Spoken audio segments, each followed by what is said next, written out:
frigid. Like she would give him like, starfish sex. She was just kind of lackluster. She's kind of like a dead lay. But it's his wife, right? And he just wants to have better sex with her. Like, and maybe they had better sex when they were single, but now that she's married, or maybe she's just kind of like missionary and she's like, yeah, I got laundry to do. Are you done yet? That kind of stuff. Well, it turns out that the husband, finds this VHS tape, because it was older, this tape of her having sex with like multiple guys, like it's like group sex of her when she was in college. And he came upon the tape and confronted her about the tape and says, why do you not want to have sex with me like you did with these guys back in college? And, of course, she comes over, I'm not like that anymore. That wasn't me. I was, I've changed since then, yada, yada, yada. I'm like, yeah, but you're with your husband now. I'm with you for the long term. I'm till death do us part, sickness and health, forsaking all others, right? I'm the guy that you should want to have this kind of sex with, not these fuckers like me, right? Because I'm here. I'm the one. Like logically, like guys are thinking, deductive logic. We're trying to solve the problem with deductive logic. Well, the thing is the guy, and this was his infamous quote, was like, great. He's like, I married a whore who fucks like a prude. Well, yeah, with you, not with them. The guys that she was with on the tape made her look like this. But the guy that she married, the guy who is the dad, remember, we're talking about like Chads versus dads, who's out fucking and who's out reproducing. Are the guys in the video reproducing with her? No, because she didn't have kids. She actually had a kid with the guy that was actually one of his dilemmas. But he ended up like leaving her, I think. I don't know if I ever got the follow up on that story, but the long and the short of it is that like he couldn't organically, naturally provoke that level of like visceral animal monkey sex desire that he really wanted from his wife. He's like, you should want to have the best sex you've ever had in your life with your husband, because I'm going to be the guy that's going to be with you for the rest of your life. Well, when you present it in rational terms, you're explaining, it's like demonstrate, not explicate. When you're explicating it in those terms, then what happens is it even turns her off that much more, because you're being analytical. You're not speaking emotional, you're speaking empirical. And no matter how you try to rationally, reasonably solve the problem of her wanting to fuck you, you're just negotiating desire. She just simply doesn't have any natural desire for you, and probably won't now, because you've observed the process. And then later in that essay called it's called Saving the Best. The reason I called it Saving the Best is because like women are supposed to say, like, I want to have the best sex I can with my husband, right? Saving myself for my husband. Well, if you're not going to save your virginity for your husband, you should certainly save your sexual best for that husband. That's not the case. So when we talk about like promiscuity in women and body count in women, that's the issue.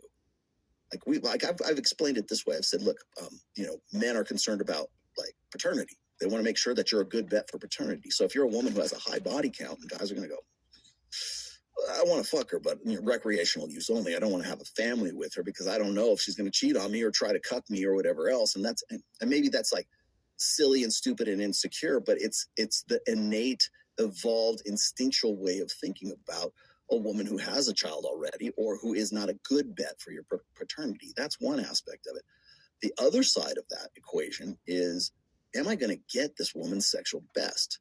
Because in the Saving the Best essay, the woman was having like sort of wanton three ways and God knows what. She was so crazy in her college years, but now she's getting serious and she's had her fun, and there's no fun for you, mister. We need to responsibly move off into the future, right?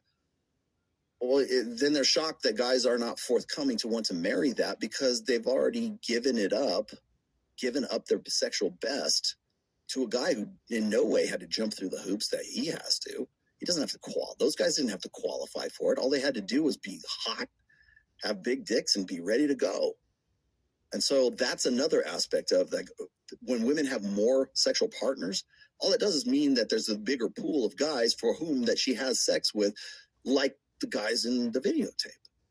And now, because we have a digital footprint, and in this case, a physical, a tape footprint of her sexual past, then the guy looks at that and he goes, damn, I married a whore who fucks like, I married a whore who fucks like a prude.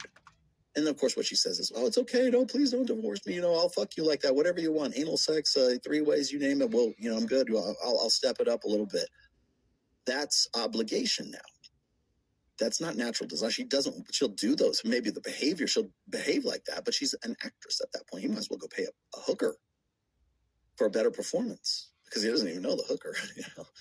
You might as well be paying a prostitute at that point if you don't have her natural desire. And that's the difference between validational sex and transactional sex. The transaction in this case is the negotiation of her, her mitigated, obligated desire. Oh, it's okay. So don't divorce me. I'll do what you want to. I'll be asexual. I'll give you hummers or whatever. Gobble the goo. Thanks, Andrew Dice Clay. But that ship has sailed. She doesn't want to do that. If she did want to do that, she'd already be doing it. She'd already, you are the hottest guy I've ever been with. I just want to do crazy things with you that I've never done before. And thank God you're my husband. It doesn't happen these days.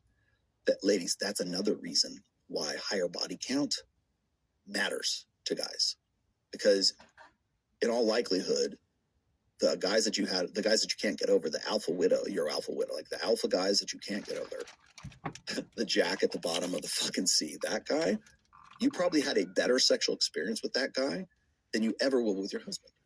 And say, well, I love him. We have feelings. We have meaningful sex. Yes. While you're sitting there giving him starfish sex in missionary position and wondering if he's going to spill beer on the couch, like American Pie, whatever, American Beauty, or, hey, are you finished? I got laundry to do. It becomes a chore. It's an obligation. It's duty sex, good Christian duty sex, right? It's not the sex you want to have. The sex you want to have makes you look like this. Unless this is like what you're getting like on a daily basis, right? Between, loads of laundry. I'm not saying it doesn't exist. I have a really good sex life with my wife. It can exist. It's just like for guys who know how to draw this woman out in the bed. If you're a husband, ladies, if you're a wife and your husband can make you look like this after 10 years of marriage, odds are you're going to be in it for the long haul. You're going to get past the 7-year mark and probably go off and live together in your 80s and drink lemonade on the porch. This leads to being in your 80s and drinking lemonade on your porch. Living the good life. Yes. Oh boy, did I ever I got into all kinds of trouble in the Pat Campbell days when I talked about duty sex. Duty sex? How dare... I was like, I'm talking to like evangelical Christians in Tulsa, Oklahoma. Like, you guys know damn well what duty sex is. Don't come to me like you're shocked. You made that word up, not me. I'm just repeating it. I can't believe he said duty. You have a duty. They try to make a biblical case for like fucking your man. But I always have a problem with that because it doesn't make you look like Lena.